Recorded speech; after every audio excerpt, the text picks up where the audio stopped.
दोस्तों, जब सूर्यपुत्र कर्ण श्री कृष्ण की नगरी द्वारिका पर हमले करने की नीयत से वहां पे गया तो क्या श्री कृष्ण और कर्ण के बीच संघर्ष हुआ और किस रूप में संघर्ष हुआ।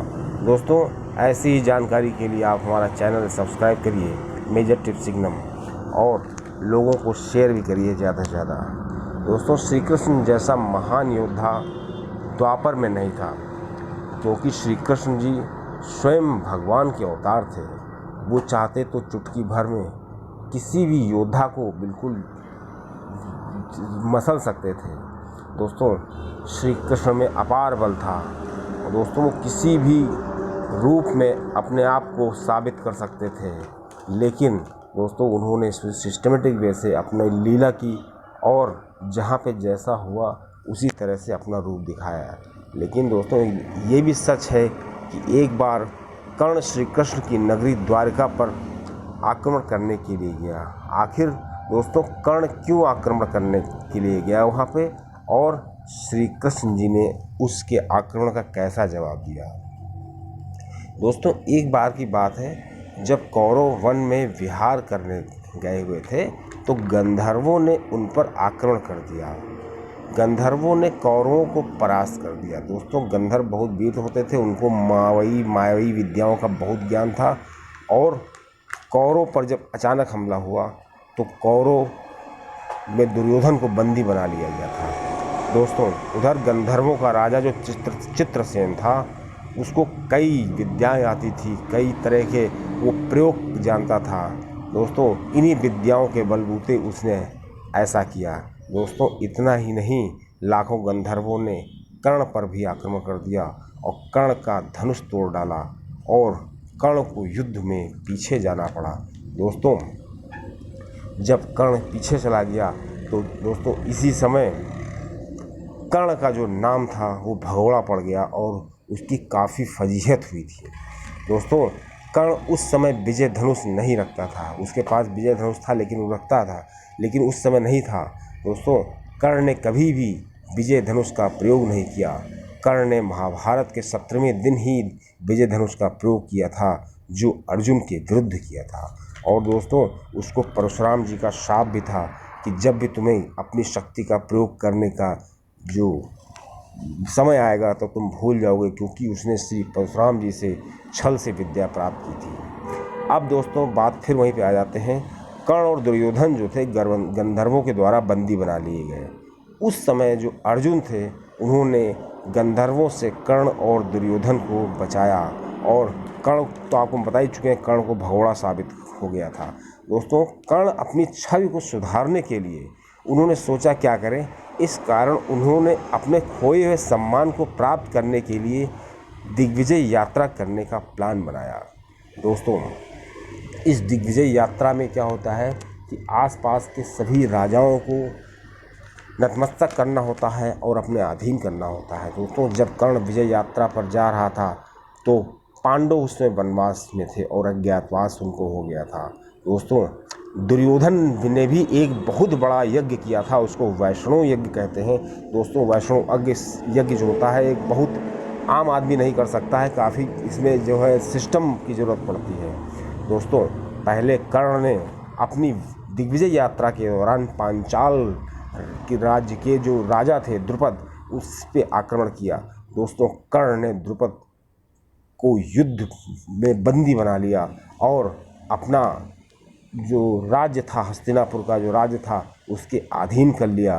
दोस्तों, इस प्रकार जो पांचाल नरेश था वो जो है द्रुपद के पांचाल नरेश द्रुपद कर्ण के अनुयायी बन गए।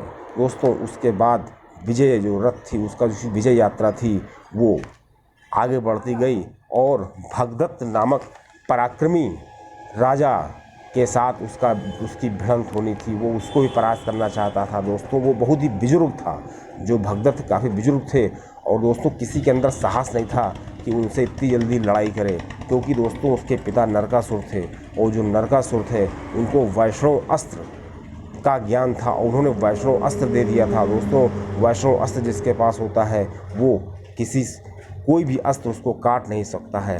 कर्ण ने दिग्विजय यात्रा के दौरान भगदत्त को भी पराजित कर दिया। और दोस्तों उसके बाद कर्ण ने जब अपनी यात्रा मगध की ओर शुरू की, दोस्तों उसने मगध सहित कई राज्यों को हस्तिनापुर के अधीन कर लिया और उसकी विजय जो है पूरे भारतवर्ष में लहराने लगी। दोस्तों कर्ण सारी दिशाओं में, सभी क्षेत्रों में अपने परचम को लहरा रहा था और सभी को अपने हस्तिनापुर के अधीन करता चला जा रहा था। दोस्तों जब उसकी विजय यात्रा खत्म होने वाली थी तो एक राज्य बच गया था, द्वारिका। दोस्तों कर्ण को लगा कि अब हमें द्वारिका पर भी आक्रमण करना चाहिए।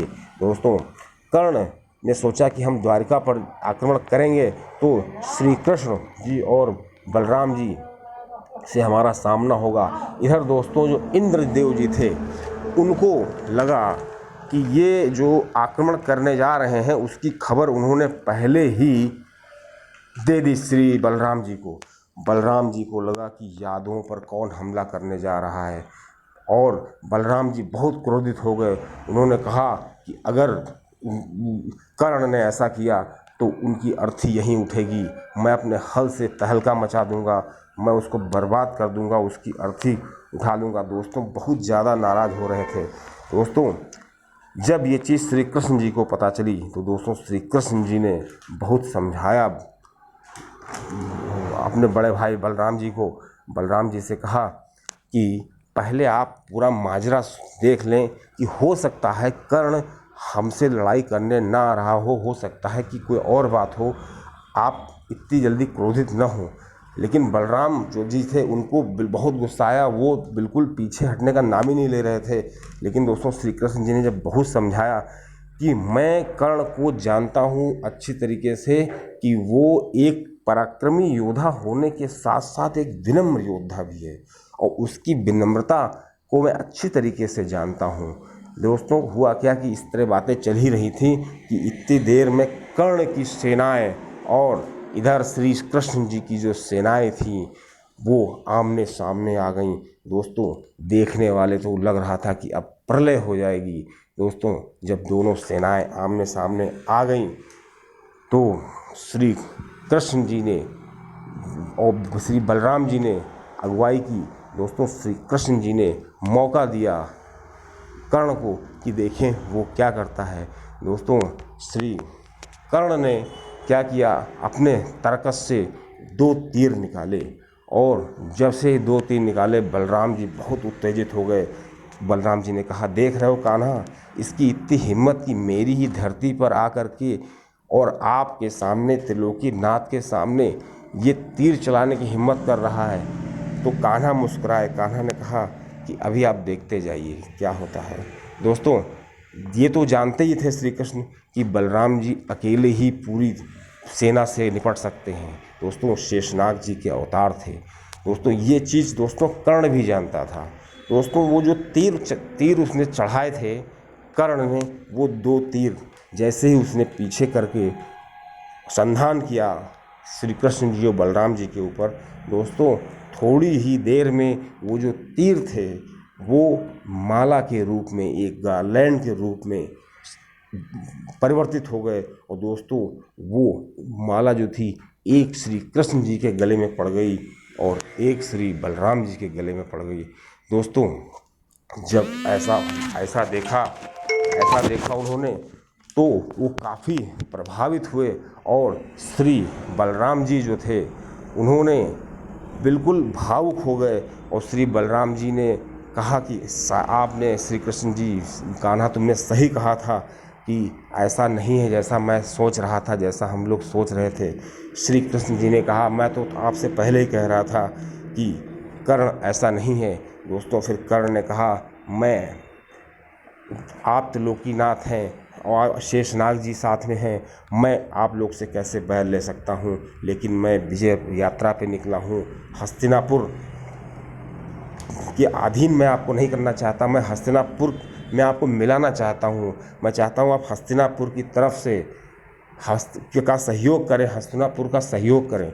दोस्तों तो जब ऐसी बातें सुनी तो बलराम जी बिल्कुल रेडी हो गए। उन्होंने कहा मैं तो हस्तिनापुर का ही सहयोग करूंगा और जब ज़रूरत पड़ेगी तो मैं हमेशा हस्तिनापुर के साथ रहूंगा। दोस्तों, इसी तरह जो श्री बलराम जी थे और श्री कृष्ण जी, उनका जो युद्ध का प्लान था वो बदल गया और श्री कृष्ण जी ने, श्री बलराम जी ने उनकी पूरी सेना को भोजन कराया। लाखों लोगों ने भोजन किया। दोस्तों, कर्ण अच्छी तरीके से जानता था कि श्री कृष्ण की सेना कोई मामूली सेना नहीं है। दोस्तों, उस सेना से पार पाना बहुत मुश्किल है। दोस्तों, चैनल अच्छा लगे